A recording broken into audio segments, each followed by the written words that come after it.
あれれ、みーちゃんもなんだか寝不足な感じだよ。Right, so because Mayor Kimiyoshi went missing last night, Mion was part of the like search party for him. だよ。寝たの3時くらいだからね。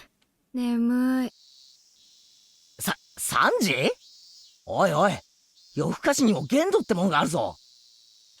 大方、漫画の単行本が面白くなっちゃって、一巻から読破してしまったんだろう。俺にも経験があるぞ。I've actually done that as well before. I think the most recent manga that like really got me hooked for a while was Tokyo Revengers, which is a very interesting series. It's not that great. The anime is okay, but the manga is pretty good. It has really good art. And it's one of the few like manga that like I just read. Like I caught up like in one day. That's all I did. I think we were having some issues at work or some shit, and they're like, you know what? You guys stay home. We'll pay you for the day. And I was like, okay, cool. What do I do? My power was out. There was like a really bad storm in the area, and I had my tablet, which I have with manga. Like I only have manga in it, or in it. And I had Tokyo Revengers in it, and I was like, you know what? I've been meaning to read this. Let's just go ahead and read it. And I think I read like 160 or 170 chapters. It was insane. あれ、ひょっとして村長さんのこと？まだ見つかってないの？ I'm glad the Feliz Jueves button brings you joy. It's once a week.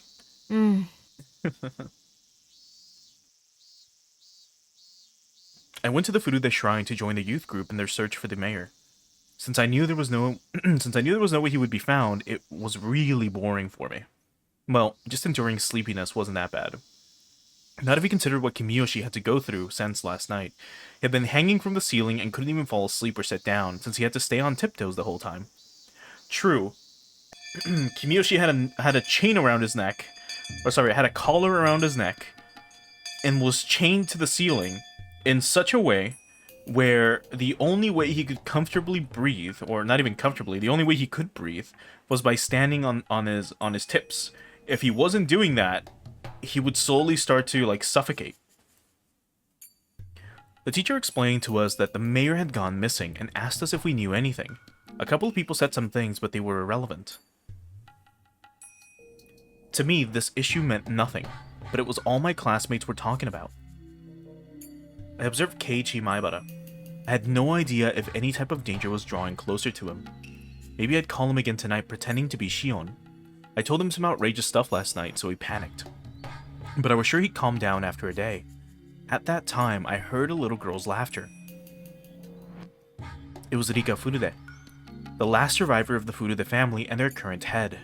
However, she wasn't really treated as one. During the family council, she'd often draw pictures or take a nap in the hag's bed. She wasn't even invited to last night's meeting. It was hard to believe that such a little girl was responsible for part of the cursed system. However, even though she wasn't in a respected position as the head of the Furude family, there were plenty of old people who worshipped her as the reincarnation of Oyashiro-sama. I'd heard from someone that Rika Furude was rather odd and seemed to behave as if she knew she was that reincarnation. Maybe Takano had told me that at the library when she was alive. When Rika Furude became worried about something, the elderly people who worshipped her would make arrangements.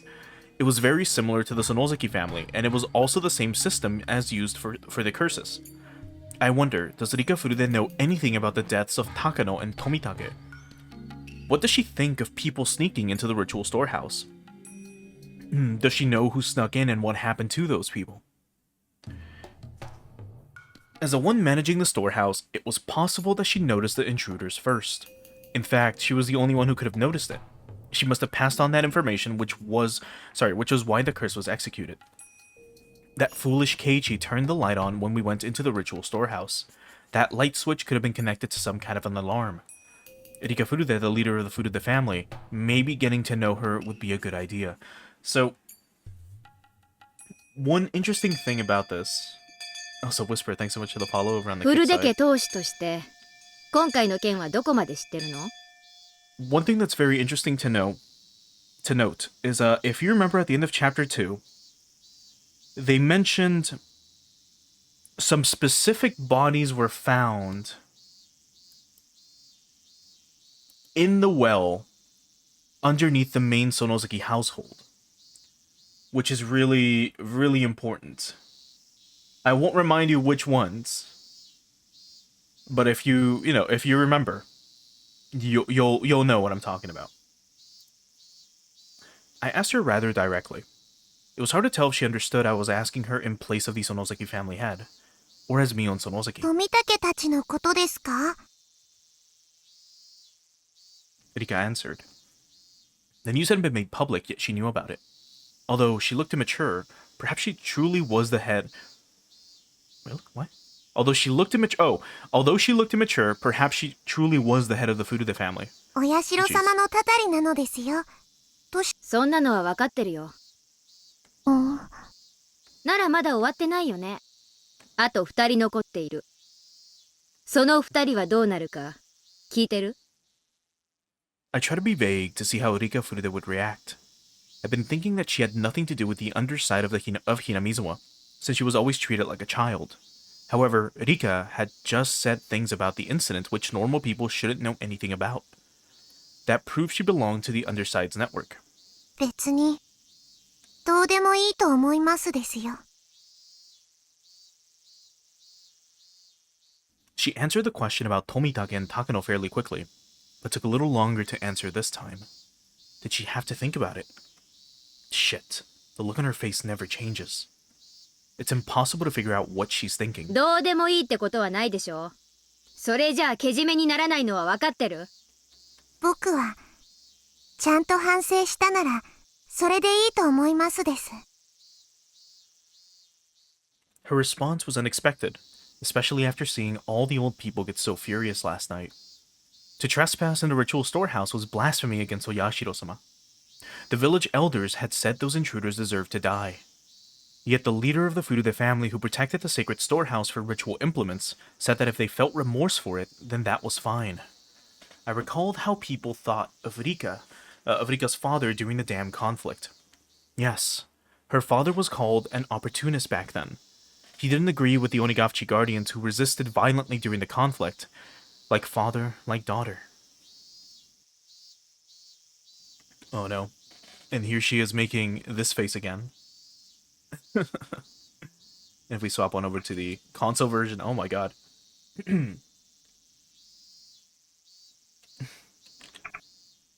はあ？何をひよったことを言ってんだか。フルデ家は先代もあんたもつくづく甘ったるいね。あんたたちフルデ家が西宮殿がいかに神聖で不可侵な聖域か一番理解してなくちゃならないんだよ。そのフルデ家の仮にも当主が何を甘ったるいことを言ってるわけ。 I laughed at myself. I was told the same thing by someone else, and now I was saying it to Rika. 西宮殿を犯した罪がどれほどの大罪か理解してないわけじゃないんでしょ。西宮殿はお社様の大切な場所なのです。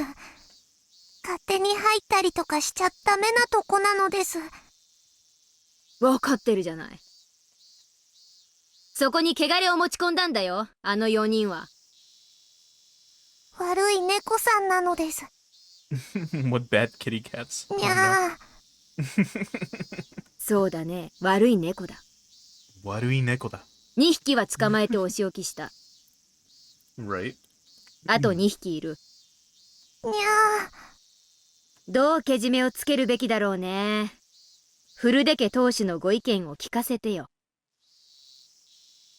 Rika really didn't usually wear any expressions whatsoever, making it impossible to tell what she was thinking. But while I grabbed her by the collar and stared at her, I could tell somehow. Rika was a little disturbed. I sensed she was trying to see what I was thinking in turn. 僕は2匹の猫さんは許してあげたいです。それでけじめになると思ってんの？けじめって言葉が僕にはよくわからないです。ああ、いい質問だね。じゃあけじめってのはね、罪をあがなうってことなの。罪は残せない。お社様のお怒りを放置することになるんだからね。だから罪の大きさに比例したけじめで罪を清めなければならないの。わかるよね。お社様は、別に西宮殿を見られても怒らないのですよ。はあ？あんた何言ってんの？あの中を見ちゃダメなのは、あの中に怖い道具がいっぱいあるからなのです。見るときっと、怖がる人もいると思いますのです。だから誰にも見せないようにしてあるのですよ。見た人も、きっと怖かったと思います。だから、反省してると思いますのです。反省してるから許されるって。あんたが決めることじゃないでしょ。それはお社様が決めること。So, do you remember? Rika is the quote-unquote reincarnation of Oyashiro-sama according to the locals, because she is the remaining family member of the Furude family and was the last child they had. So she's technically the last, I don't know, member of the actual Furude bloodline that's still alive. You also have to remember that women in the Furude family are the ones that have all the power. As in, Rika's mother was the Furude of the family. Her father was a guy that married into the family. Now, from what we've been told before in the past involving Rika, especially with stuff around chapter 4, you have to remember that she's kind of given this vibe, especially to Asakusa when we played as him in chapter 4, that she is kind of clairvoyant. She can somehow see into the future or look into the future somehow. Or at least that's what it's implied. Either that or she's some kind of esper, or she does have some powers of premonition because she is a priestess. So that still kind of gives quite a lot of just context to what's going on here. 僕は、お社様の巫女ですよ。 And this as well. So Mion, or Shion in this case, is saying hey, I mean, don't you know that Oyashiro-sama is the one that decides this shit? And she's like, well, I'm his fucking voice. Do you not know this? そんなことは知ってるよ。じゃあ何さ、あんたはお社様に怒ってませんよって直接声を聞いて確認したとでも言うわけ。 Rika nodded yes without hesitation. I can't believe the lie she's coming up with. I'm not surprised. I'm shocked. あんたら古出家がそんなざまだから、あんたの両親は一昨年のたたりで死んじゃったんだよ。お社様に仕える資格がないとお怒りを受けてね。それであんたの父親をたたり殺したんだよ。Now, I'm trying to understand what the fuck, Shion is trying to do with this. Is she trying to get info on whether or not they're trying to, go after Keiichi or something? Because Rika is nah, everything's cool. But Shion is really trying to get this, I don't know, something out of her. お社様は、そんなことしないのです。お父様は、お社様のたたりで死んだんじゃないのです。こんなのが最後の古出家の巫女だとはね。お社様が心を安らかにできないのがよくわかるよ。お社様をお祭りする古出家の人間でありながら、嘆かわしい。ミーが何を怒っているのか、僕にはよくわからないのですよ。I realized she was in a position to know as much as the other two family heads. As proof, she talked about this year's incident as though it was nothing. Yet she could feign ignorance with a serious face. She sure is something. She's even better than me. I slapped her a few times and pushed her to the floor. Rika, having tumbled downward, looked up at me with tears in her eyes. そもそもあんたが西宮殿の鍵が重いから簡単なものに付け替えたいって言い出したのが事の発端なんだよね。Holy fuck. そうですよ。 Oh no. Now she's distant. 硬くて僕では大変だったので、君吉に相談して簡単な鍵に付け替えてもらったのです。あんたがその程度の手間を惜しまず頑丈な施錠をそのまま残していたなら西宮殿への侵入を許さなかったかもしれない。今回の一件はあんたにもそれを忘れない方がいいよ。もちろんあんたと一緒に鍵を付け替えた君吉家当主にも責任があるんだけどね。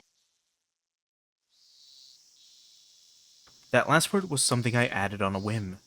I added it to connect the Rika story to the disappearance of Kimiyoshi. I wanted to pressure her psychologically by doing so. 君吉家当主はけじめをつけてもらうことになった。だから消えた。古出家当主にもけじめをつけてもらうことになるよ。Rika was still on the floor, tears pouring down her cheeks. あと残ってるのは前原圭一だけ。こいつは古出家の方で頼むことにする。僕は何もわかんないのですよ。別にあんたは分かんなくてもいいでしょ。憂慮したり困った顔をするだけでいいんだから。それはうちも同じ。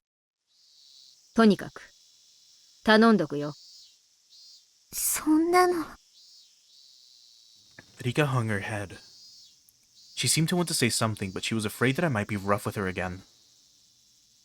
I doubted Rika was actually at the top of the curse system, like the hag was. However, as one of the three family heads, she was a lot closer to the underside of Hinamizawa than I was. By now, that underside was well aware of Keiichi Maebara. I told the elderly leaders of the village yesterday in the meeting that Keiichi was the last one remaining. I just told the head of the Furude family the same thing, if threateningly. If my threat was effective, the curse of Oyashiro would soon fall upon Keiichi. And at just the right time, I would grab my enemy right as he took my bait.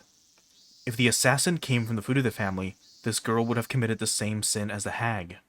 When that time came, I wouldn't hold back. I was going to make sure she suffered, and then kill her. I've heard of a torture technique where you pound dozens of nails into a victim's fingers. I already found a restraining table and the tools for it. When the time comes, I'll pound nails into your fingers.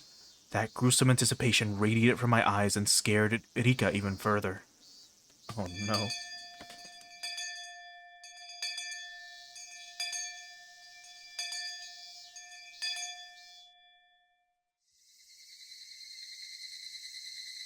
So, regarding this scene that we just had, I believe it is around this exact same time in Chapter 2, where Keiichi, either during lunch or after school at some point, on this day, I believe it is during lunch break, he goes to the back and talks to Rika. He finds Rika, who's like by the garden. And, I think it's after school, when she's supposed to do like the yard work, you know, because kids do in Japanese schools, they do stuff after school. They clean up the classrooms, they clean up the floors, you know, they clean other shit. So he finds Rika after school, I believe it was after school, and basically like tells her like, hey, if someone were to commit a crime that would like upset Oyashiro-sama, like would he forgive them? And she's like, if they're truly sorry about it, yes. And then she goes on to, like, she starts talking in metaphors about how like, if two kitty cats were to have gone into the storehouse and then left immediately afterwards and they regretted it, Oyashiro-sama would not punish them. And she would make sure that those kitty cats would be protected. Which Keiichi was like, ah, cool. So he felt a lot safer. He ends up leaving, and then, you know, Rika's like, hey, I will protect the kitty cats. Like, that's what she ends up saying. And now here we're seeing, like, you know, Shion going back to Kimiyoshi. I doubt he died from tiptoeing all night, but sometimes a human can go very easily. He already told me everything I wanted to hear, and he doesn't know anything else anyway. On top of that, he was responsible for spreading the infection that was the curse system of Oyashiro-sama. His sins are very heavy. I really liked Uncle Kimiyoshi. He had always been kind. The hag was so tough on her relatives. And that's why he was extra nice to me. When we talked yesterday, I was so happy to hear him say that he would forgive Shion. He even said he would fight the hag to save her. That made me very happy. But don't worry. If Shion feels bad about what she's done, she won't be demoned away. Leave it to me. I felt such warmth inside of me. This is basically what Rika told Keiichi as well. I almost shivered. I was so happy, yet so very sad. For he continued to say that Satoshi deserved to die. He said those nice things because he wanted to make me unhappy, since she was worried about Shion. Satoshi deserved to die because he was a member of the cursed Hojo family. But Shion of the Sonosaki family did not. That's what he meant. In other words, the leader of the village, including Kimiyoshi, or leaders of the village, including Kimiyoshi, members of the Hojo family are more contemptible than insects. They didn't care if they lived or died. Their sin was not only that they despised the Hojo family so, but also that they let that hatred infect the rest of the village. Therefore, everyone in the village deserved to be a victim of the curse of Oyashiro-sama. Kimiyoshi and the others created an environment that excused murder in that name. If that was so, if Takano and Tomitake hadn't committed the serious crime of trespassing in the ritual storehouse, then Satoko, the last survivor of the Hojo, and Teppei, who had been hiding in Okinomiya, might have been the victims. We finally got a portrait of what her uncle looks like. I also didn't picture him being blonde for some fucking reason, even though they're all blonde. Let's see if he got a console. Oh, he did. God, he looks like a cunt. Look at him. But he's supposed to be one. He's supposed to be like this fucking asshole. And then, oh, he looks even sleazier here. Ugh. Satoko Hojo. She was always around Satoshi. She expected Satoshi to help her every time she cried. She was one of the people who cornered him. If Satoko wasn't that much of a burden, Satoshi wouldn't have killed his aunt. Somebody told Satoshi to commit that murder, and to hide the evidence of his connection to the mastermind, Satoshi was demoned away. That's what Oishi thought. If Satoshi hadn't killed his aunt, maybe he wouldn't have been chosen as last year's victim. Because the commands were vague, after all, the curse of Oyashiro fell upon the Hojo family as a whole. It didn't matter which member of the family died. His aunt had a terrible reputation in the neighborhood. She didn't communicate with her neighbors, she was always throwing fits, and there was nothing nice about her in any way. Even if Satoshi didn't kill her, the curse would have fallen upon her sooner or later. Their aunt was the first victim. There needed to be another Hojo to calm the curse. According to the rumor, their uncle was living somewhere in Okinomiya with his lover. However, Okinomiya was a little different from Hinamizawa. The Sonosaki family was powerful there as well, of course, but it would have been more difficult in Okinomiya to demon someone away. Right. Because, not everyone in Okinomiya has, like, the close ties that they have in Hinamizawa. So, if someone goes missing, they just, like, report it to the police, and, Anyway. So naturally, Satoshi and Satoko, who were still in Hinamizawa, became the targets. Which one should be cursed? That was simple. Satoko, of course. She was snobby and lacking in manners. Everyone in the neighborhood liked Satoshi, even if he was the son of the Hojo couple who betrayed the village during the dam conflict. Compared to Satoko, he didn't deserve to die. Therefore, the actual victims of last year's curse should have been his aunt and Satoko. Mind you, this is Shion talking out of, like, spite because she fucking hates Satoko. Like, she despises Satoko.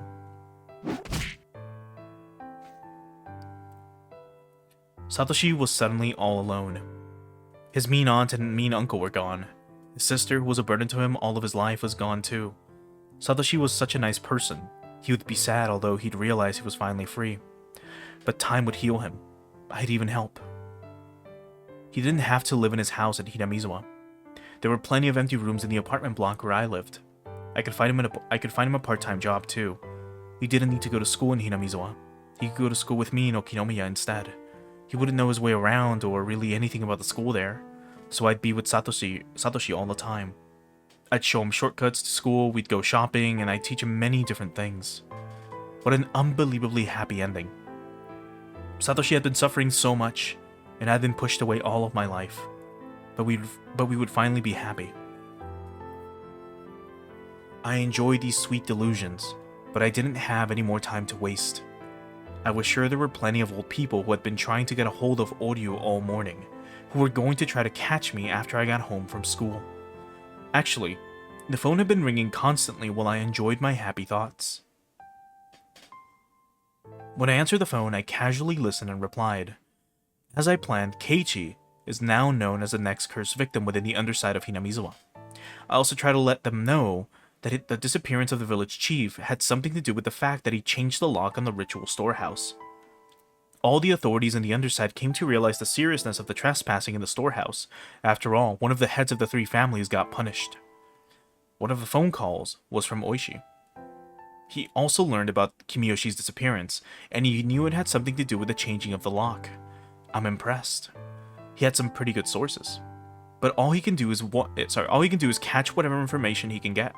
There's no way for him to find out where it's coming from.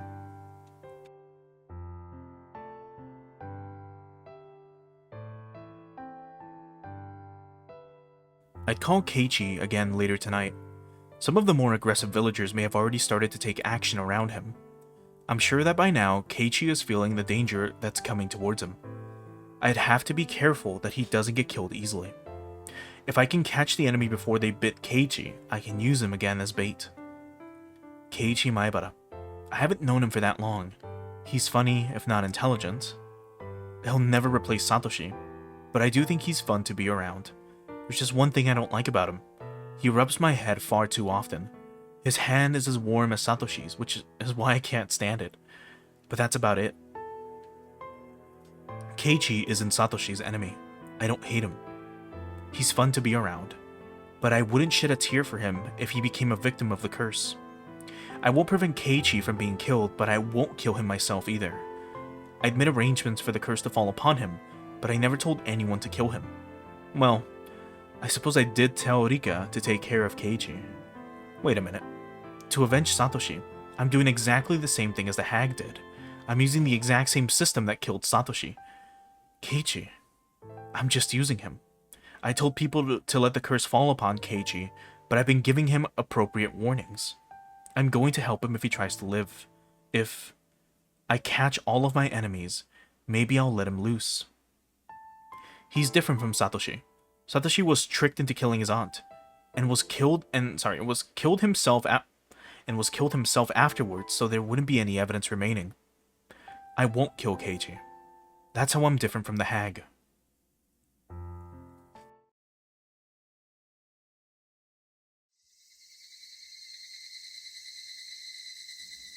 Evening was turning to night. I had to get dinner ready. To eat so I'd have enough strength to take revenge.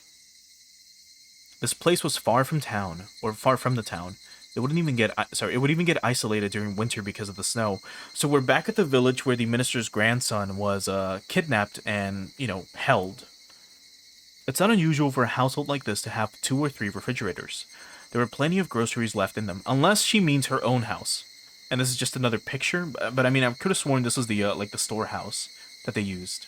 Like if we swap back to this, yeah, it's the same storehouse. But maybe they're just reusing backgrounds. I don't know. There were plenty of groceries left in them. I was glad I didn't have to go grocery shopping. I could hear the chorus of the Higurashi. People often say that the sound of the Higurashi brings back memories, but for me, it's the exact opposite. I've only ever heard the sound of the Higurashi in Hinamizawa. Therefore, the sound of the Higurashi to me is Hinamizawa.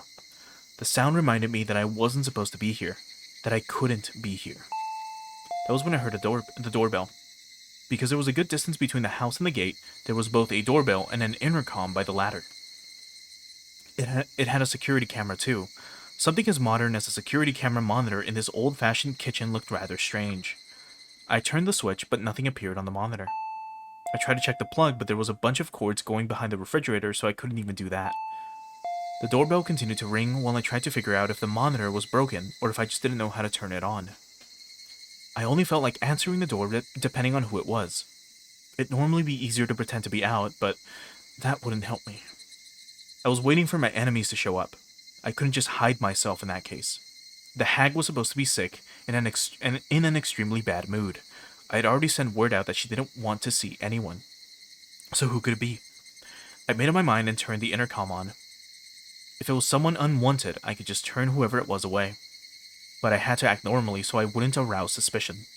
I had to act normally. はい。どちら様でしょう？こんにちはなのです。She didn't tell me her name, but I recognized her voice. リカちゃんか。Oh no. どうしたの？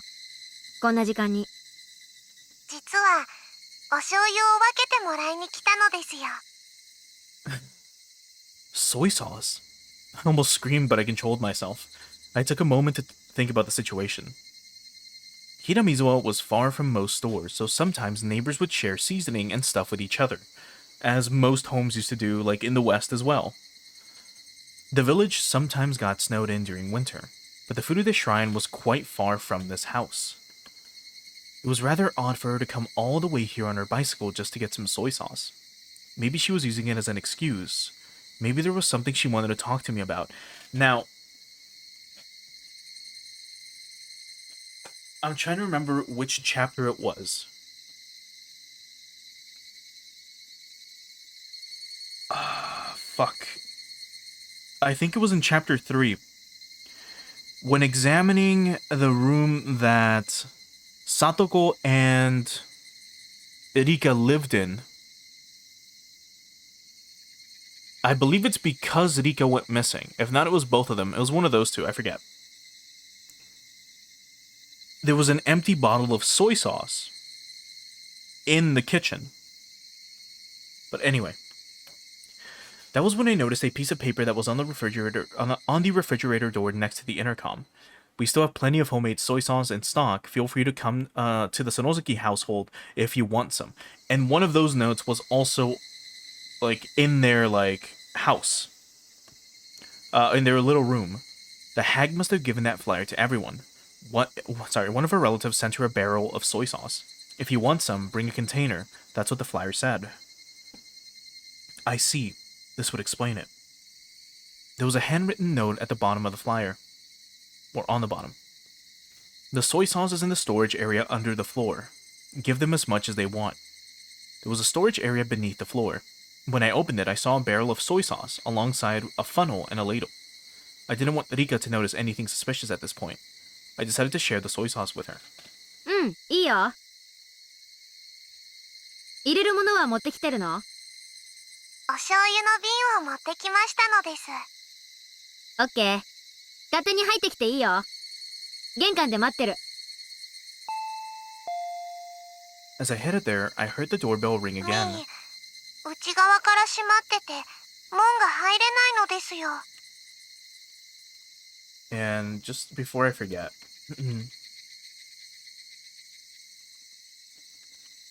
if you don't know what that looks like, they look like this. No, hold on. Let me try to find a specific one. I think it's one of these. Because these soy sauce bottles that they use are very specific, or at least some of them, the ones that they have at households. The ones that you might recognize are the ones maybe at like a Chinese restaurant, you know, the one that has like the two little like double dips. Or the two little like areas where you can like dip from the left or the right. But the ones in Japan are a little different.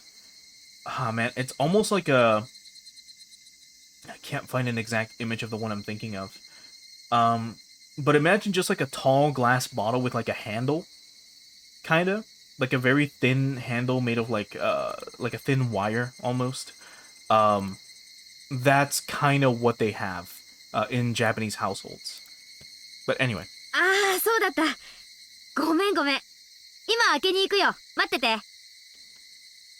People didn't pay much attention to safety around here in Hinamizawa. People didn't think too much about locking the doors. But as someone who's lived in a town, I've always locked everything.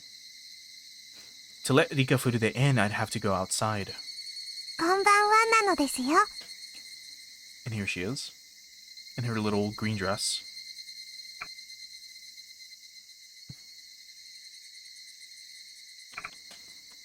こんばんは。 Rika smiled at me. She was holding a huge soy sauce bottle. She acted like I never yelled at her, got violent with her, or made her cry at all today. Or perhaps she came to curry favor, thinking that she angered me. I invited Rika to the front door. I told her to wait for a moment and try to take the bottle. But Rika took her shoes off and walked into the house with the bottle in her hand. いいよいいよ。私が入れてくるから待ってなよ。僕も上後でお醤油入れるのは上手になったのですよ。 She's very jozu at this. She looked at me as if begging. I guess she wanted to pour the soy sauce into the bottle herself.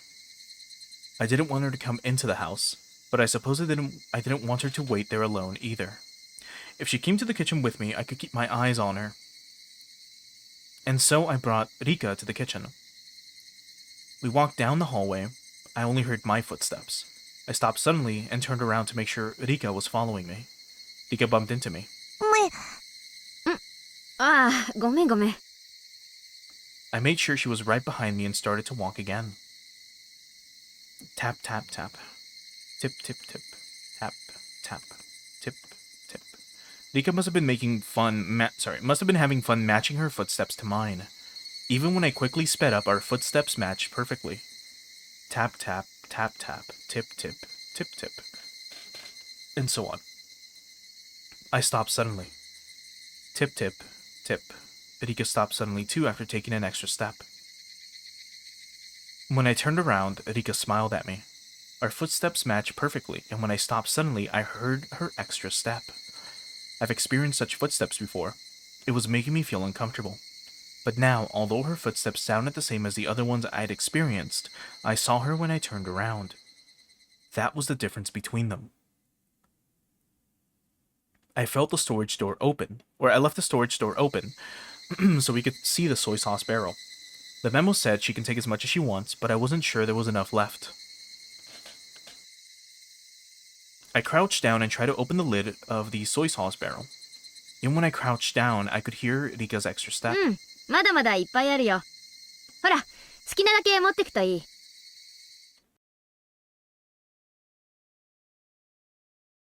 When I turned around, Rika was very close to me. And she looked very smug.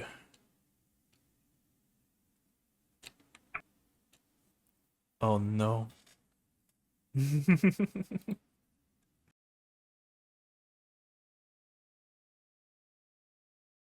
The smug Rika. Close up. Ugh. Oh, that horrible gremlin. From the remake. But, huh? Who was this? I saw Rika, but it wasn't Rika at all. It was like when I switched with my sister. The outside was the same, but the inside was different. Did Rika have a twin sister? I was confused for a moment. That was when Rika sprayed something from a small bottle into my eyes. What?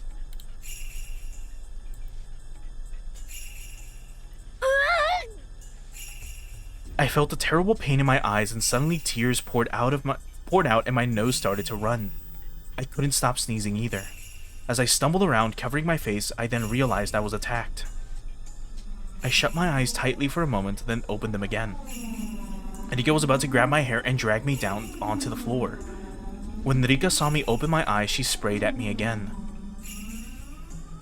I shut my eyes to avoid the spray, but my nose still breathed in the substance. I avoided the pain in my eyes, but the tears and the runny nose and the sneezing continued. Shit! My brain isn't working quickly enough.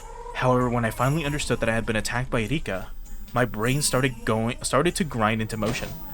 Rika Furude knocked me on my back and got on top of me. I tried to escape from her by rolling onto the kitchen floor, As I rolled, I hit an oven, a huge jar, and destroyed a pile of something on the floor as I fought back.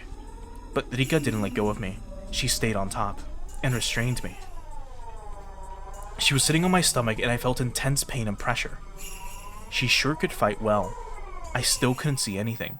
But Rika had the upper hand, my eyes were shut and I was in real danger. As I tried to blink, I saw Rika's expression.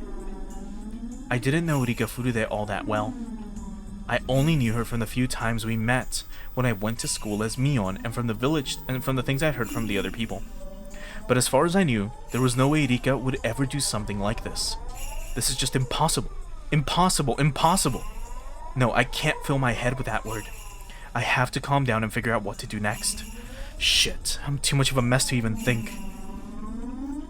I tried to peek at her face again. She still had the spray bottle in one hand. What I didn't expect was the thing in the other. How could I mistake it for anything else? It was definitely a syringe. When Rika realized I'd regained my eyesight, she pointed the spray bottle right at me and let loose with it. I shut my eyes tightly and tried to ignore the pain, but that was when, even though I was blinded, Rika made a miscalculation. She had sprayed at me from such a close distance that she inhaled the substance as well. I heard Rika sneeze and realized that it was my chance. Even if I couldn't see, I knew she was right there. I hit Rika in the face a few times. When I felt Rika's weight shift, I escaped. Oh my god.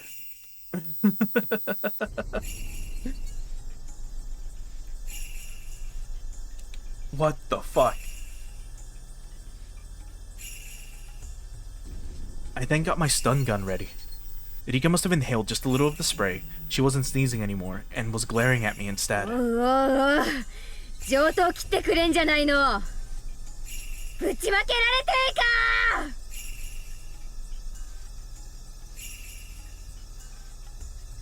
Rika's expression didn't change, but I was sure she was disappointed at her surprise attack. I'm sure she was disappointed that her surprise attack was a failure. Rika flinched just a little, but she was still holding the spray bottle and aiming it at my eyes. She was trying to use the spray first, and then give me the shot. I didn't know what was in that syringe, but it was a clear liquid. It had to be something bad. She wanted to take my eyesight, get on top of me, and then give me the shot. If whatever was in the syringe took a while to take effect, I might have the chance to fight back and seriously injure Rika. But the Rika surprise attack told me that just being injected was more than enough. In other words, whatever the effect, it would start to work immediately. Therefore, I wouldn't be able to fight back against her. It'd probably either knock me out or kill me. In any case, what I had was equally deadly. My stun gun was very powerful. Just one shot would be all it took. What happened before was proof of its power. Rika knew my stun gun was a lot more powerful than her spray. She was being extremely cautious. おらおら、いつまで人ん家に上がり込んでボサッとしてくれてるわけさ。そっちから来ないんなら、こっちから行くぞ、こら！I threw a pile of newspapers at her. The pile wasn't tied together, so the newspapers flew all over Rika. I jumped at her immediately after. I shoved my stun gun into her and pulled the trigger. Rika spasmed and fell to the floor. You fool. Hesitating in a fight where a single blow wins. Only amateurs just glare at each other. You don't have a single clue about how advantageous the first strike is when a single blow can decide everything. The spray bottle rolled onto the ground, but she still had the syringe. Rika was down, but I couldn't let my guard down either. I kicked her in the side and clambered on top of her. I took the syringe. I held Rika's arm down and gave her the shot. My actions could hardly be called gentle. I injected her violently. I injected everything that was in the syringe. Rika began to convulse. I stood back and watched for what would happen to her body. Of course, I still had my guard up. While I assumed that the drug would incapacitate her immediately, I didn't know exactly what kind of reaction she would have. はっざまあないね。私に勝てるとか夢にでも思った。なめんじゃね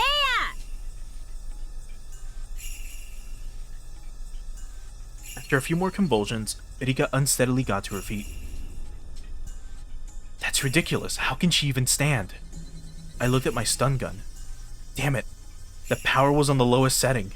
Maybe it had been readjusted when we were rolling around on the floor. I changed the setting to maximum. Rika turned pale and started sweating all over. I didn't know its exact effects, but if Rika had given me the shot, I'd be the one experiencing her symptoms. She looked really sick, so obviously she must have been feeling awful too. She couldn't even focus. She was very wobbly and had her hand on the wall. She'd lost her balance, but it must have been hard for her to even stand. She didn't look so brave anymore. Rika wobbled some more and moaned as if she was about to throw up.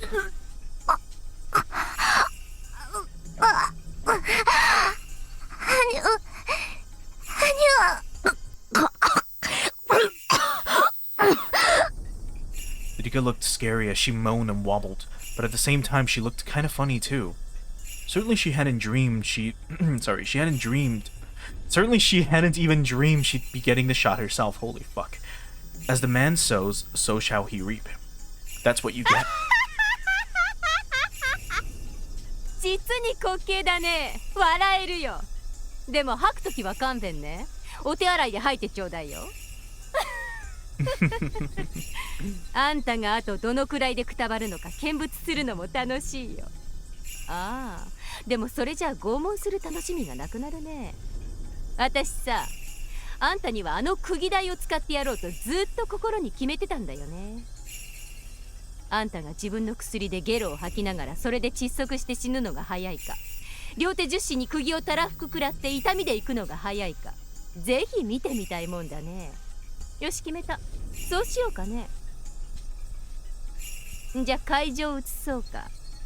楽しい場所を移すためにちょいと眠っててもらうよ。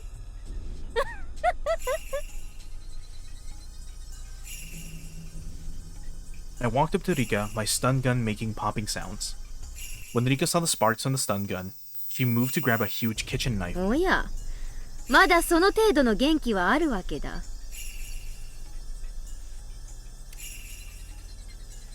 I think I know what's about to happen. If it's the scene I'm thinking of, it's one of the only scenes I remember from like the anime from ages ago. But I might be wrong. So I guess if you really do love Rika, maybe don't listen to any of what's about to happen.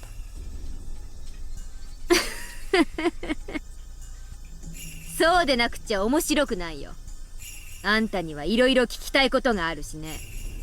無駄に抵抗しない方がいろいろと辛くないよ。もっとも抵抗しなくても辛い目に遭うだろうけど。残念だけど、あんたの誘いは断るわ。この拷問狂が。What she said wasn't anything I'd expect to hear from the Rika I knew. But I didn't hesitate. I had the advantage, so I didn't need to worry. Besides, this was coming from the last survivor of the Furude family, one of the 3 families. That sudden change somehow felt natural. あんたらの御三家の血塗られた歴史に比べたら、私なんてとてもとても。それを古出家当主様に褒めてもらえるなんてね。ちょっと光栄だね。んで、そのフラフラな体で包丁一本で抵抗してみせる。立っているだけでも限界なくせに。そうね。あんたの言う通り。これがどうも私の限界。お前なんかに召し取られて拷問で殺されるくらいなら悪いけどお先に退場させてもらうわ。 Yeah, so again, if you love Rika, maybe just don't look or listen for a little bit. 退場できるならしてごらんよ。It was clear who held the advantage here. But despite that, an odd thrill filled both of us. We lost our minds. Wasn't a fitting phrase for the people of Hinamizawa. It was a feeling of release, when modern demons could stop pretending to be human. Yes, this was a mad banquet of ogres, with the savoring of blood and devouring of flesh, attended by the head of the Furude family and the head of the Sonozuki family, the old families whose blood is closest to the madness of the ogres. I stood in front of the hallway so as to block her escape route. The windows had grates and the door had a safety chain on it. If she turned around, I'd hit her with my stun gun. In this situation, what did Rika Furude mean by taking her leave? Rika got her knife ready. I expected her to aim at my stomach when she attacked, so I took a stance with my gun ready in my hand. Rika, however, suddenly turned around. I carefully watched to see what her next move would be. Rika put the handle of the knife to the wall and held it in place. What was she doing? じゃあね。さよなら拷問狂。お前なんかに殺されてたまるか。Rika reared her head back and slammed her throat against the knife on the wall.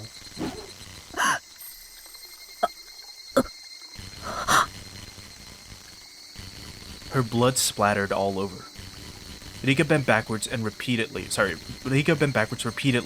and let the knife slash at her throat. Again and again. Her neck and chest were dyed red. I'd always thought blood was darker. But her blood wasn't dark. It was so bright. I must have been confused, but it looked pretty.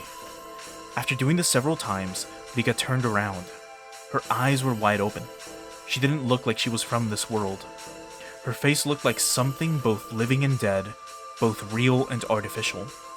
It was very scary, eerie, and above all else, pale. Although her face looked unearthly, it was a very appropriate face for an ogre. I didn't have a mirror so I couldn't tell, but I was sure I looked exactly like her. Rika continued to violently slash at her throat. I'm just gonna quickly double check this.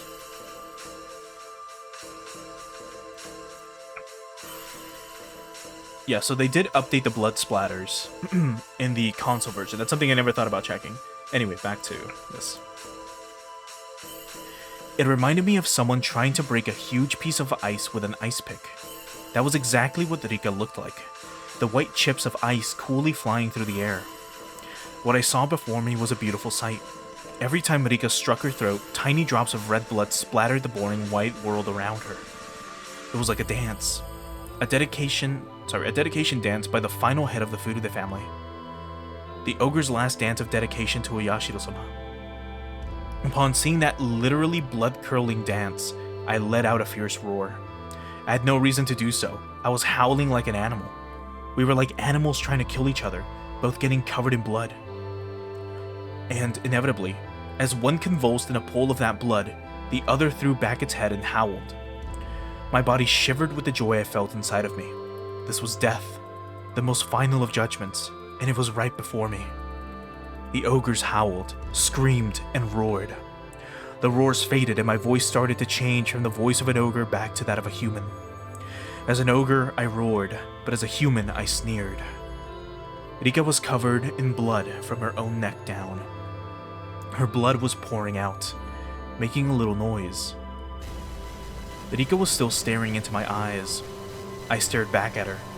I wasn't sure if they were still eyes though. They were no longer human eyes, but the eyes of the dead.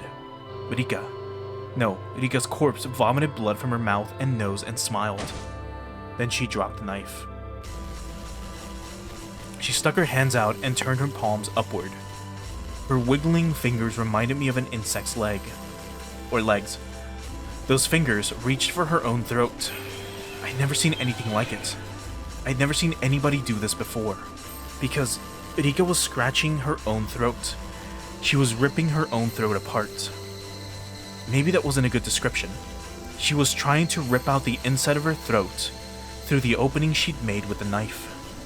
Her fingers found the biggest tear. Rika smiled. At least that's what I would have called it if she were alive.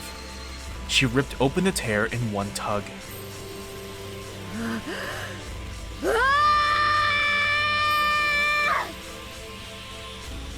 Upon hearing my scream, Rika died and fell on her face, into the pool of blood.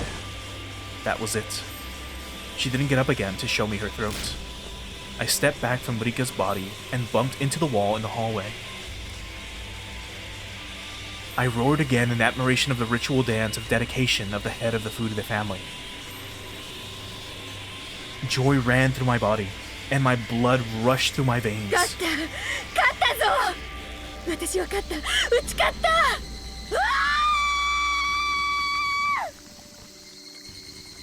I then realized I disposed of the heads of the three families, the core of the curse of Oyashiro-sama. Everything was finally exposed. The curse of Oyashiro-sama and its masterminds were all exposed. I disposed of the leaders of the three families, who all killed Satoshi. The head of the Sonozaki family died of a heart attack. She was at the bottom of the well along with a wheelchair. I apprehended the head of the Kimiyoshi family. He'd continued to tiptoe until he died. The head of the Furude family died, in a way that was perfect for the final head of the three families of Onigashiki. I did it. I accomplished my mission. I defeated all of the masterminds who killed Satoshi with the curse. Every one. Satoshi, you were powerless. You didn't have the means to fight back. Those evil people simply sneered while they let you die. After marking you as a member of the cursed Hojo family, I will never ever forgive them. They believed you deserved to die because you were one of the Hojos. As long as it was done by the curse of Oyashiro-sama, they didn't care how you were killed. I will never forgive those people for creating this world. What could I have done to save you, Satoshi? I couldn't save you. Shion Sonozaki couldn't do anything else at the time. If I was Mion, not Shion. If I was Mion that day, I could have saved you. Mion could have saved you. That's right, I remember now. Shion. She said she wanted to eat red snapper sashimi that day. I was supposed to eat that. But Shion pouted and cried. That's why I let her switch, just for that night. I did it to make her happy, like a big sister would. Shion was never treated well, so I felt bad. That was it. I was being a good sister, that was it. When morning came, the world had been turned upside down, and it had remained so until that day, or until today. You weren't twins anymore. The one with the demon was Mion, and the one without the ogre was Shion. What was that supposed to mean? Wait, Mom, listen. I'm Mion, not her. You can tell us apart, right, Mom? Look, can't you tell I'm Mion? Come on, everyone, tell me I'm Mion. I'm Mion. Don't call me Shion. I'm Mion, I am. その時、私ははっきり悟ったよ。あんたは知っていたんだ。あの夜、親類たちが集まって何をするのか、ただの宴会じゃないって知っていたんだ。知らない。本当に知らなかったの。はあ？なわけないでしょ。あんた、あの日だけ嫌にしつこく絡んできたじゃない。タイの刺身なんて食べたことない。食べてみたい。いつもミオンばかりずるい。私にもって。普段ならおとなしく納得するくせに、あの日だけ必要に。知らないの。本当にあんな恐ろしいことになるなんて思ってたら絶対に言わなかった。はっ、どうだか。あんたはいつも妬んでたじゃない。ミオンばかりいい目にあってずるいって。だから私が気を利かせてたまに入れ替わってあげてたんじゃない。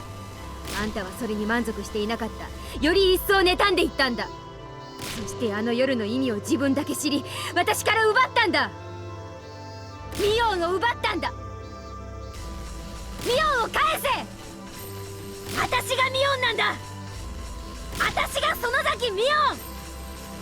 お前はシオンなんだよ、シオン。ミオンを語るな、偽物が。I kicked the bars of the cell repeatedly while I roared. Compared to my roar, the metallic noise of the bars sounded like the cry of a little puppy. I had been convinced by something so stupid. The tattoo of the tattoo of the ogre was just a way of telling us apart. Even without that tattoo, I am Mion. That's right. I am Mion Sonozaki. I gathered my hair and put it in a ponytail, with the yellow band that Mion used all the time. Since I didn't feel my hair on my neck, I felt like I could think more clearly now. Two Mions looked at each other through the iron bars. According to our sibling rules, that was never to happen. Yes, there was only one Mion and one Shion.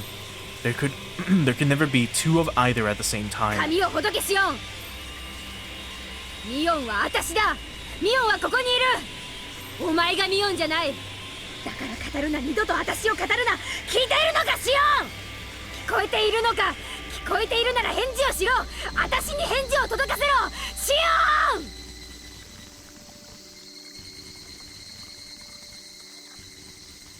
I took myself back on this day. Shion admitted she was Shion. すごいよ。体全体が言うことを聞く。頭の回転が優れた気がする。そうだよ、ミオンは万能なんだ。みそかすのシオンとは違う。落ちこぼれのくせに下手なミオンのふりなんかしやがって。それが私にとってどれだけむずがゆかったことかわかるでしょ、あんたになら。シオン。はい、おね。Shion called me sis. And so, I was Mion. Ugh. The ogre who had been asleep deep inside of me was finally allowed to wake up. The ogre roared, and my whole body shivered to express its joy. シオン、あんたには罪がある。あんたは今までミオンだった。園崎家の鬼を継ぐミオンという強い立場がありながら、サトシ君を救わなかった、救おうとしなかった。サトシ君を救うための100億の瞬間があったはずなのに、あんたはその全てを見殺しにすることを選んだんだ。私は許さない、お前を許さない。お前が私だったらサトシ君を救えていたのに、お前が私を奪いサトシ君を殺したことを私は絶対に許さない。Shion was shaking on the other side of the bars. 私はお前を殺すだろう。絶対に殺す。サトシ君の無念に見合う殺し方をしてやる。お前を一番残酷に殺す方法が何なのか、今日からシオンは私がそれを思いつくまでのわずかな日々を、いつ殺されるのか、どう殺されるのかに怯えながら過ごすがいい。簡単には殺さない、むごたらしく殺す。殺した後はサトシ君と同じ井戸に放り投げてやる。そしてサトシ君にあの世で謝ってこい。それが私を語り続けてきたことへの報いだ。報い、報い、お前の罪。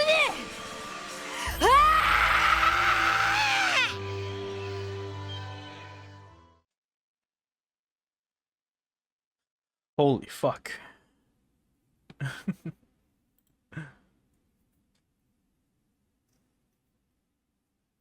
I needed to at least clean up the kitchen. While I was putting old newspapers on the floor to absorb the blood, the phone rang. I didn't want to answer, but maybe I should. I should answer it and talk to whoever it was. はい、園崎です。いつもお世話になってるでございます。北条と申しますですわ。I was surprised to hear the Hojo name, but I realized right away that it was Satoko. あ、さとこ？どうしたの？夜分遅くに申し訳ありませんわね。うちのリカがお邪魔してませんこと？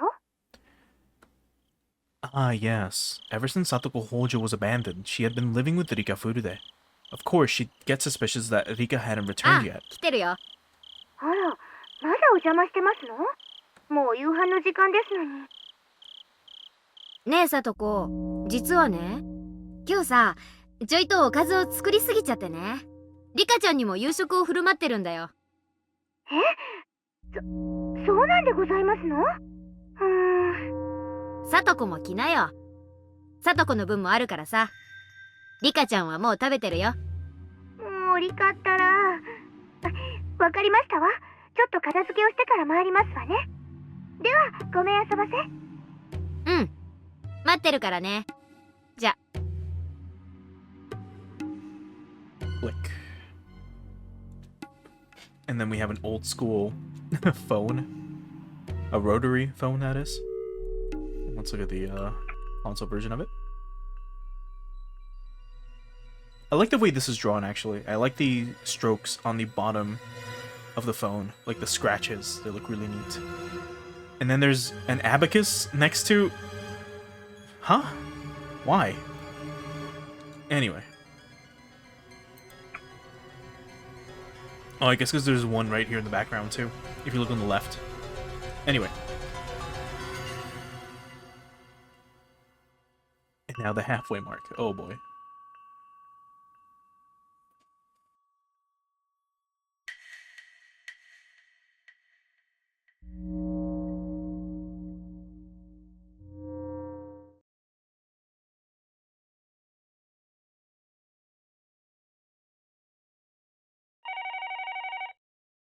圭一、さっきから呼んでるぞ。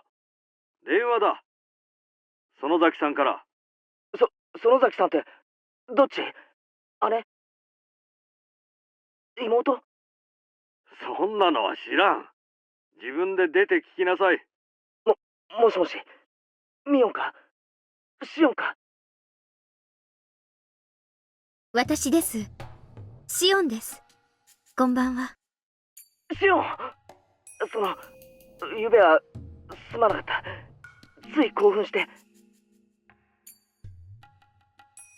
You must have been worried about how I hung up the phone so suddenly last night. 私たちは運命共同体なんです。互いの無事の確認が自分たちの安全の唯一の保証なんです。ああ、それについては同感だ。だから私たちは互いの知っている情報を共有する必要があります。高野さんたちみたいな死に方をしないために。I heard Keiichi swallow では loudly. 昨日の続きを話します。もう怒らないで聞いてくれますよね。ああ、大丈夫だ。Keiichi agreed to be quiet and listen. I explained the dangerous situation Keiichi was in once again. Just like how some evil people in the village attacked Takano and Tomitake, they might attack us any day. It was ironic, of course, that while I was warning him, I was also the one who made sure the curse would fall upon him. 互いに何か気になることがあったら報告し合いましょう。互いの持つ小さな断片を合わせていけば、ひょっとすると高野さんたちを殺した、いえ、今年の事件に限らない、過去の連続事件を解決する鍵が見つかるかもしれません。そうだな。確かにそうだ。ではまずは言い出した私からいきます。最近誰かに監視されているような気がします。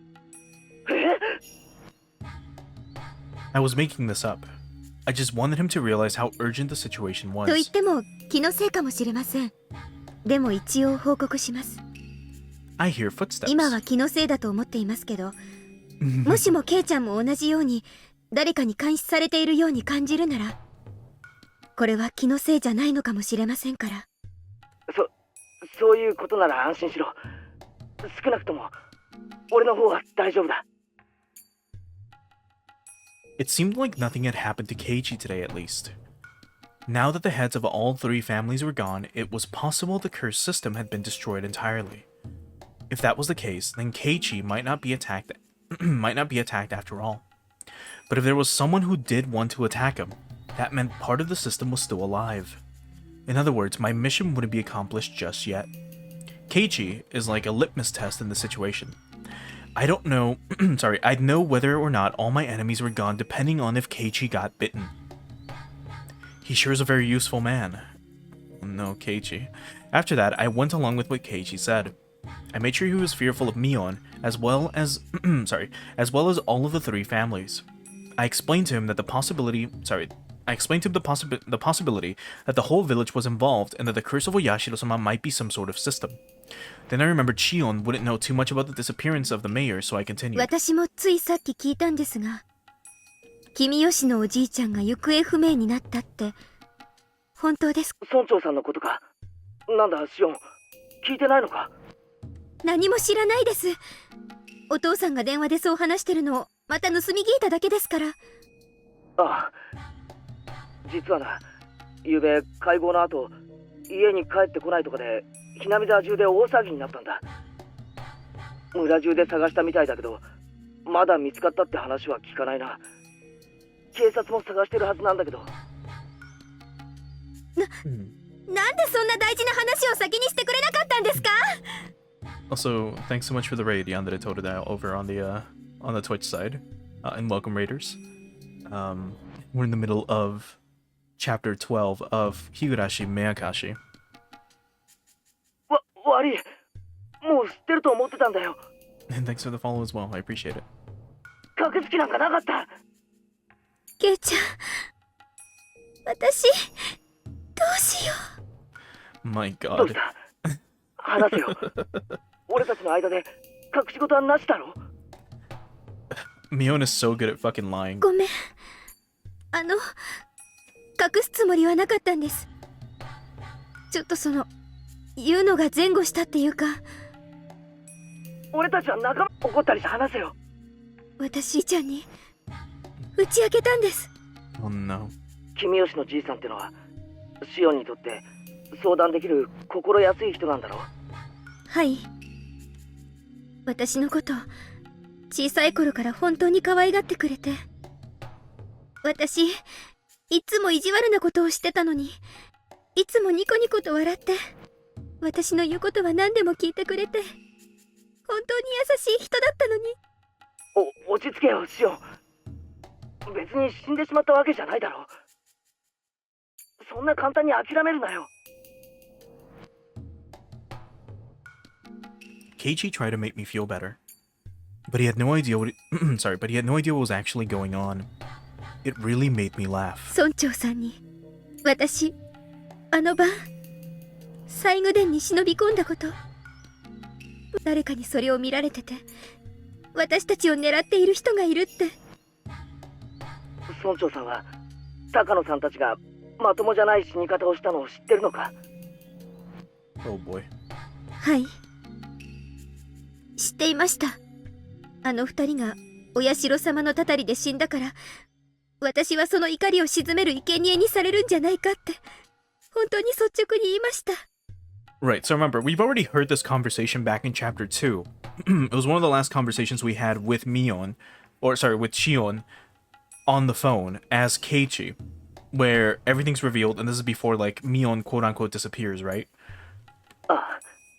And it like, seeing it from Shion's side, or Mion, technically, and hearing her, like, her thought process for some of this shit is so diabolical. それで君吉のおじいちゃん怒らなかった。そしてにっこり笑って、しおんちゃんがちゃんと反省してるなら鬼隠しになんかなるものかって。 Mind you, she's not lying about any of this. Like, Kimiyoshi, like, told her all this before she killed him. Or before she stunned him and sent him to the dungeon. 本当に笑いながら任せなさいって。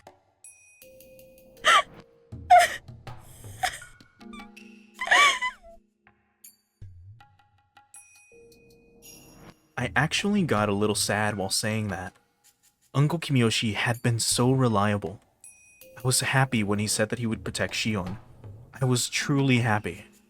If only he hadn't said anything to insult Satoshi. 私のせいです。私が打ち明けてしまったから。よせよシオン。シオンのせいじゃないよ。いいえ、私のせいなんです。私が打ち明けてしまったから。君吉のおじいちゃんが知ってしまったから。だから殺されてしまったに違いないんです。だって打ち明けてすぐなんですよ。打ち明けて大丈夫って言ってくれたその晩に消えてしまった。 It was such a strange feeling. I wasn't upset at all. But as I pretended to be upset and mutter words of prayer for Kimiyoshi's safety, I started to feel that emotion growing inside of me. I was only pretending to be distressed to fool Keiichi, yet the emotion I feigned began welling up inside me. It felt like I was being consumed by that emotion. So the words coming from my mouth weren't words I intentionally said. They were words that consuming emotion forced me to say. It was like someone else inside of me was doing the talking instead. And I was just watching that someone talk from a short distance away. 話すんじゃなかった。これは全部私たち4人の咎だったはず。他人に話してはいけないことだったんです。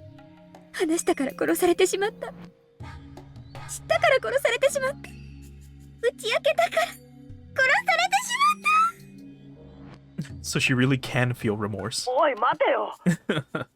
そんなやつなら打ち明けた村長を殺す前にお前から先に殺すに決まってるじゃないか。順番が違うよ。殺されるなら俺かシオンが先。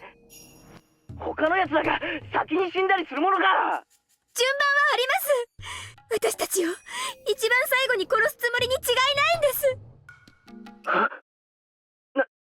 なんだって？と思いに殺さないで、親しい人たちから順々に殺していって、散々悲しい思いをさせた後に殺す、そういう狙いに違いないんです。 Now, if I recall, because again, it's been like 4 months since we did chapter 2. But if you're watching this over on YouTube, then, you know, if you've been binging the whole series, then, I mean, it's been a little bit. Anyway, Keiichi, I believe, at some point before this phone call was told about how the curse works. How if you're marked for death, they start going after those close to you to make you suffer as much as possible before they kill you. And then if I'm remembering correctly, Mion, or Shion saying this right now, is her reinforcing this idea in, like, Keiichi's head, so that it fucks with him even more. What I just said scared even me. Killing our loved ones first to harm us emotionally, and only then kill us at the height of our suffering. Whoa. I felt something crawling up my spine. It's awesome. It's an awesome idea. I must not be human anymore. I really am an ogre. A human could never think of such cruel things. That would be one incredible hell. Your close friends dying one at a time after being tortured. And after all of that, you yourself get killed. What a great way to destroy someone's life. Why was I getting so excited about this? Because I could get going with that plan right away.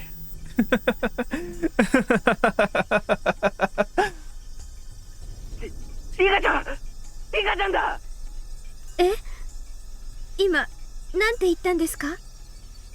俺も実は打ち明けたんだ。リカちゃんに今日。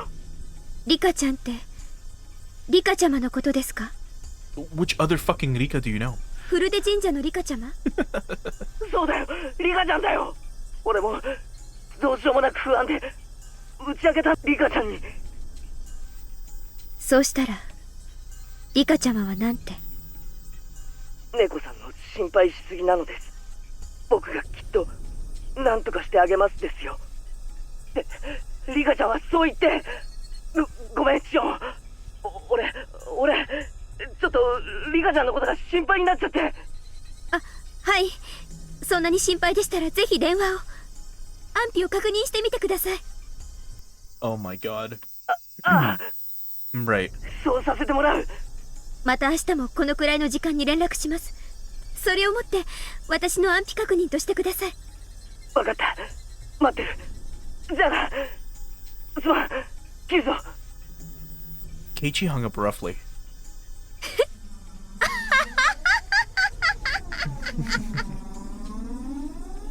What a hilarious conversation with Keiichi. Everything was just too damn funny. Keiichi Maebara.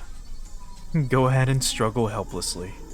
Run all over the village and see if the curse is still alive. Go ahead and see if my enemies are still around. I laughed for a while, then calmed down. I'd already got rid of the bicycles and shoes belonging to Rika and Satoko. My house was, for the moment, taken care of. I could expect Keiichi to run around in a panic, to ask for help from someone, and then ultimately come to Mion. More than likely, the youth group would end up looking for Rika like they did with the mayor. I'd probably have to endure another long night again, knowing nobody would find her. I decided to wait until the phone rang. I killed time by watching TV until it did. Right. ケイちゃん、本気で言ってんの？ So, if you recall, it's probably about to happen again. But I'm giving my opinions as I'm thinking of them, right? All my little epiphanies. Rika and Satoko went missing that same night. Now we know what happened to them. Rika said she was going to take care of the problem. To protect Shion, she was going to kill Mion, without knowing that the person she was going after was the person she was trying to protect, which resulted in her death. Then Satoko was trying to find out where Rika was and was like, hey, I made dinner, come get some. So she shows up to the house and also ends up getting killed. Either that or she's currently in the dungeon. A way that we know of this is mainly, or like what kind of gave all this shit away beforehand, if you remember from chapter 2, at the end of it, they mentioned how the well inside of the Sonozaki family torture chamber had the bodies of Rika, Satoko, and their grandmother, as well as the bodies of a bunch of other people, all the way at the bottom. That is kind of how I knew what was coming, for one. But then also remember how during this exact scene, when Keiichi shows his concern for Satoko, Shion is like, maybe that bitch is cursed, or something along those lines. Her whole family line is cursed. And then Keiichi was like, what the fuck are you talking about? She's our friend. Right? もし冗談だったらかなり怒るよ。 I scolded Keiichi for suspecting that Rika had disappeared. みーちゃん、本当に冗談だったなら怒るんじゃなく笑おうよ。だって冗談なんだから。私たちはそれが冗談であることを確かめなくちゃいけない。そうだね。機嫌の悪そうなことを言ってごめん。 Rena rebuked me. While she looked quiet, I felt that she could be very terrifying under her skin. I had no basis for that impression, but I still felt that way. I just didn't like her. I had disliked her ever since that rainy day at the bus stop. It wasn't that we didn't get along, though. How should I put it? I was at a loss for how to explain. Ah, that was it. I found a good example. When I was little, I always wanted to play tennis. I had my relatives take me to a tennis court, and they all praised my skill. I was doing nothing more than hitting a ball with a racket. But they told me I was talented, and that made me happy. When I went to school, I told my classmates I played tennis, and they told me that I was talented too. Then, one of my classmates, who usually was very quiet, said she also played tennis. Not only did she play, but she took lessons. Although I bragged about my serve, I was no match for her. I felt lonely and insulted that everyone was paying attention to her and not me. She was usually very quiet, but suddenly I realized that she knew more and had a lot more experience than me. Rena at the bus stop was just like that. I thought of myself as an ogre now. I had awakened a part of me that was half human, half ogre. The part that lived in Onigashiki village.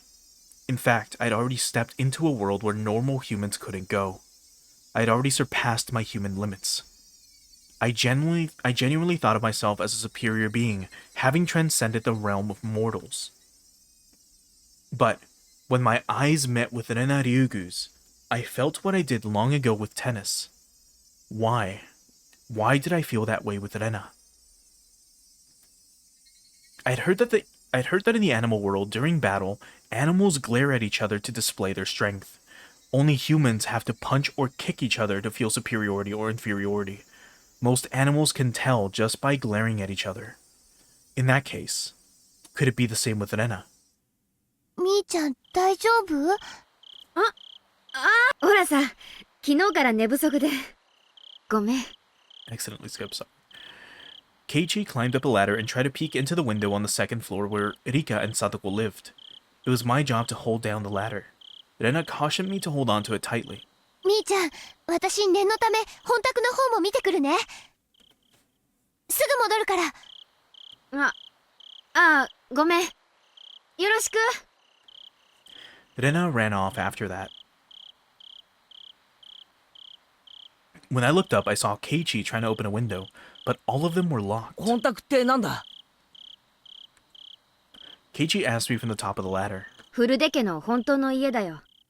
両親が亡くなって以来、ずっと放置してあるそうだけど。あ、そうか。リカちゃんのご両親って亡くなってるんだよな。聡子も親はいないよ。お社様のたたりってことで、両親が崖から落っこちてね。お兄さんだったサトシ君もいなくなっちゃって。サトシって前に聞いた名前だな。He'd heard the name before? I felt anger growing inside of me. Don't you know whose desk you're using every day? You act as if it belongs to you. You drop food on it while eating lunch. You drool on it while taking a nap. Don't you know who it really belongs to? Why am I acting this way? I'm Mion. Satoshi doesn't exist anymore. He was demoned away. It was hardly Keiichi's fault that he didn't know. It really isn't his fault. さとこはリカちゃんと一緒にこの小屋で暮らしてるんだよ。互いに身寄りのない一人ぼっち同士。助け合ってね。本宅って言ったか？そっちで暮らした方が楽だろうに。初めはそうしてたみたい。でも、両親を思い出すから辛いって言って。After everyone in Satoko's family died, she started living with Rika. It only made sense. Satoko and Rika were best friends. They didn't even care about the Hojo family or the Furude family. They had been best friends since before the damn conflict. The reason why the curse never fell upon Satoko, Rika Furude probably had a lot to do with it. That made more sense than anything else, at least. Satoko was pardoned from the curse of the Hojo family, all thanks to Rika Furude's arrangements. Satoko had never been a victim of the Night of the Watanagashi. According to the curse system I'd uncovered, the last survivor of the Hojo family still living in Hinamizawa would be the perfect target for this year's curse. Therefore, whoever was responsible for executing the curse must have tried to take her life. However, nothing happened to her, proving that Satoko had escaped from the curse. That was really and truly infuriating.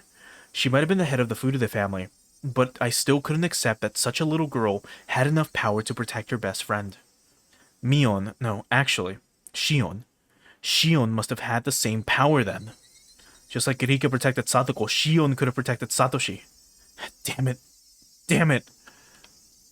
リカちゃんもサトコも大変なんだな。呪われてるんだよ。Yeah, here we go. ミオン、お前今なんて言った？呪われてるって言ったの。ミオン、お前なんて顔してんだよ。北条里子はね、お社様のたたりを一身に受けた呪われた子なの。I can't accept that Satoko was pardoned from the curse, although she was a member of the cursed Hojo family. She was one of the cursed Hojos.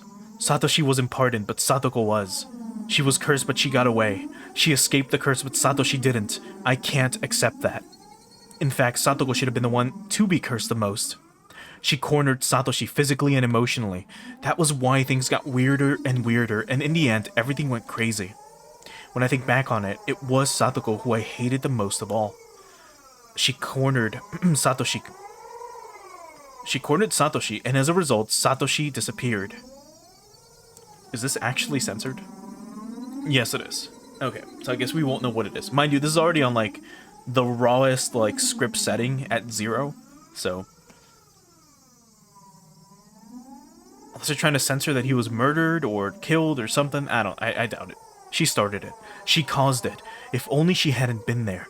Just as Rika and Satoko had lived happily, maybe there might have been a happy future for me too. Maybe Satoshi and I could have started our lives together in Okinomiya. Yes, if I look at both the beginning and the end, it's so obvious. Satoko's existence caused everything. Satoshi had to kill his aunt because of Satoko. The three families used that need to create a curse, and then they killed him. The police were convinced that he just ran away, but he'd never do that. He was the type of person who always did his best at everything, all by himself. He was doing the very best he could for only his sister, and yet he was forced to vanish. He worked so hard for Satoko, and though he was living just for her, he was erased.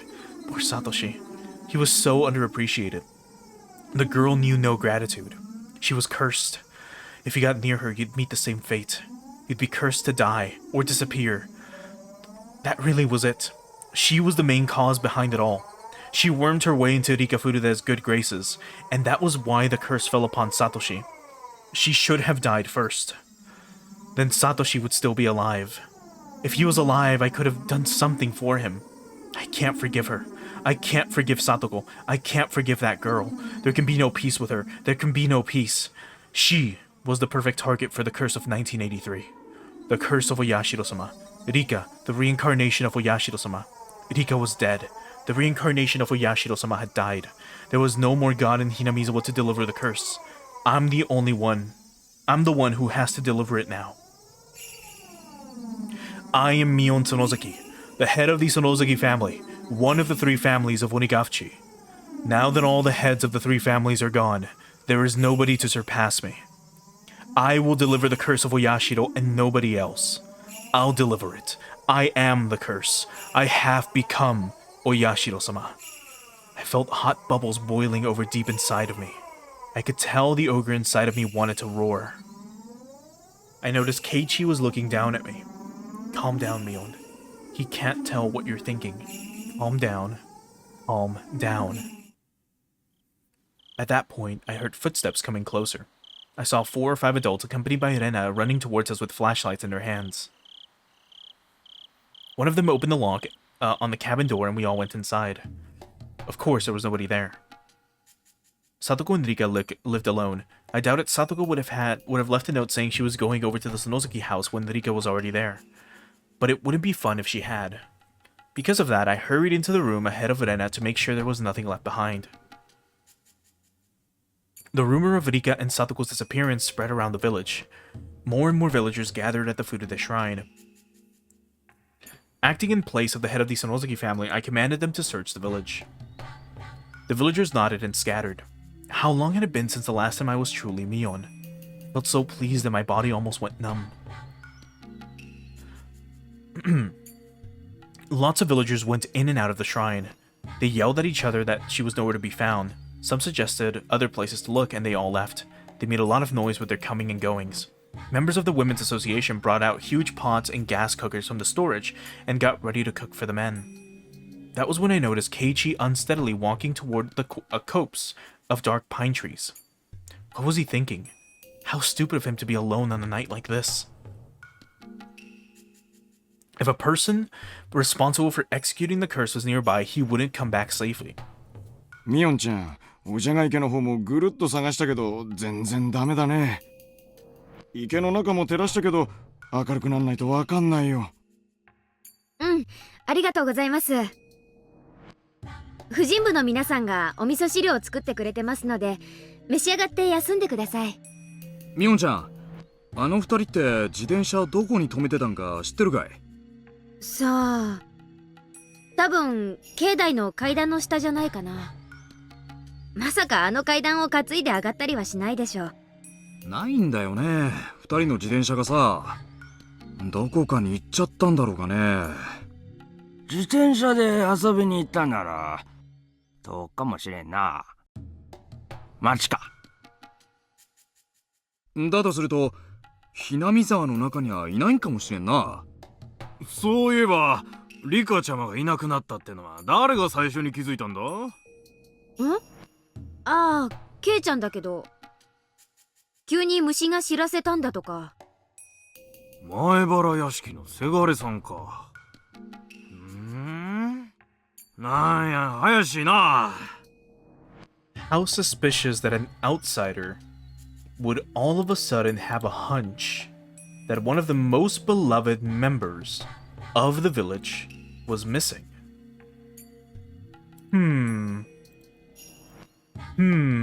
そういえば前原家は来てないのか、この一大事の時に。前原家は町会未加入だから青年団の連絡網に入ってないんよ。なあ、すったらんしょうがな。あれ入ったろ町会。あれさね、連絡網に名前が載ってないだけんと違う。連絡網新年に作ったきりやんね。途中から越してきたから載ってない。Right, they moved in like during the summer. 前原のせがれさんの虫の知らせってのがどうもな。第一発見者が一等怪しい言うやんね。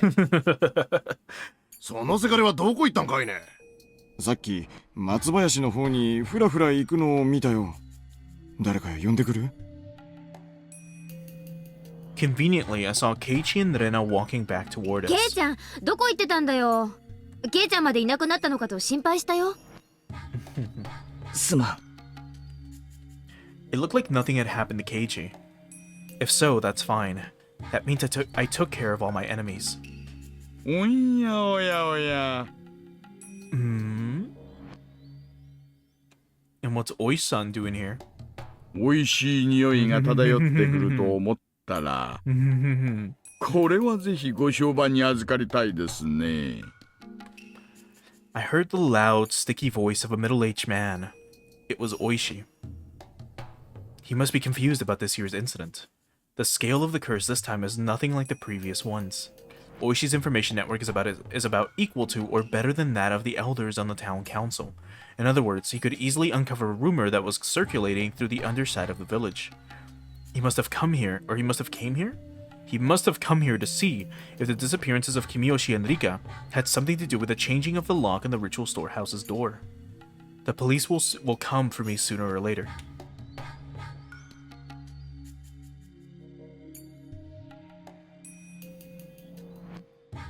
I am Mion Tsunozaki. By removing all of the heads of the three families, my enemies, I have become the head in their place. I can't allow Mion Tsunozaki to continue existing. I'll have to destroy the existence of the head of the Tsunozaki family. When I destroy my own position, that is when my revenge will come to an end. More than likely, I'll have Oishi witness my final moments. My eyes and Oishi's met. Damn it. He thinks I'm suspicious already. You're right, Oishi. I did it. Mion Tsunozaki, the head of the Tsunozaki family, is the culprit.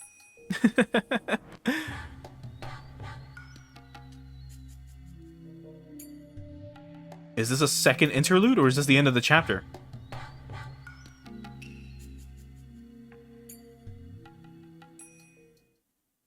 Oh my god. Really? Hold on. Let me just double check. It's chapter 12. Yeah, chapter 12 is supposed to be... If you have it on autoplay, it takes like 2 hours, apparently. And we got through this relatively quickly. Huh. Well then, let's look at the tips. So notebook page 195 and 196. Rika Furude. She was the head of the Furude family, but she never even appeared at the most important meetings. Even if she did show up, nobody would ask for her opinion, so it never really mattered whether she was there or not. A legend in the Furude family says that if the firstborn child is a girl for 8 generations in a row, that 8th girl would be the reincarnation of Oyashiro-sama. According to Takano-san's research, Rika Furude is very likely to be the one. Surely she must be important. She must be an important icon in the cult of Oyashiro-sama. The true believers are devoted to her. So, it's quite surprising to me that Rika Furude herself was the assassin. It's unbelievable. It's just too abnormal. Usually, a VIP like her wouldn't be the one to assassinate someone. It's possible that it was a Rika Furude lookalike. From the way she moved, she seemed experienced in fighting. It's not normal that a small girl like her would jump me without faltering. I was just lucky because I had a stun gun. Without it, I don't know what would have happened. She was far more skilled than she looked. Was she trained as an assassin? Or was it a body double? Everything is a mystery, including that creepy syringe. What's going on? I can't understand. She was like an apparition or something. Did Oryu Tsunozaki know of her existence? What is hiding on the underside of this village? That underside might run much deeper than I thought. Ooh. Lots of little hints here and there. And notebook page 196. At this point, I believe that I can complete my revenge by destroying the curse system entirely. That means that I have to eliminate the heads of all 3 families. The successor Shion, and the assassins who are after Keiichi. Although Keiichi is completely unguarded, he hasn't been attacked so far. Even though I told everybody that he was one of the trespassers. In fact, it's me who's being attacked. Rika Furude attacked me. According to my theory, Keiichi should make for very attractive bait, but nobody has done anything to harm him. Since Rika Furude attacked me, it might be that opposing the Furude family is a greater taboo than trespassing in the ritual storehouse. Rika Furude had said that intrusion wasn't a big deal. She sounded like she was going to let Keiichi walk. And after I accused her of that, Rika Furude attacked me that very night. Are there 2 different factions? Does one handle trespassers in the ritual storehouse while the other protects the religious doctrines of the Furude family? No, that doesn't make any sense. Tomitake's death must have been caused by the Furude family's injections. Rika showed me the effect of it herself, clawing out her own throat and dying like that. If I recall, I believe the priest was like a doctor of some kind. I don't know why I never, like, put two and two together. But Tomidage shouldn't have been subject to the curse, at least according to the system of the Furude family. I don't understand why Keiichi hasn't been attacked. Did he have something exempting him from the curse, unlike Takano? Just like how only Satoko Hojo was spared. Keiichi is a friend of Rika. So, does that mean that if you were close to her, you wouldn't be cursed? Was she more important than the whole system? That's impossible. The hag was at the top of the curse system. Rika couldn't have been higher up than her. Are there multiple ways to determine the subject of the curse? Are there as many curse execution groups as there are subjects? And do they all work separately? It's a mess. None of my theories add up. If I mess up my reasoning, I might make the wrong person the target of my revenge. I don't understand who my enemy is, or how Satoshi was made to disappear. How much did the hag know?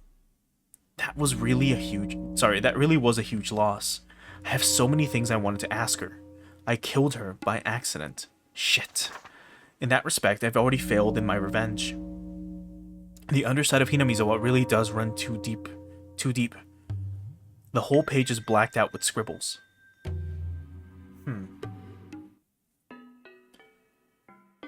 My god, what a chapter.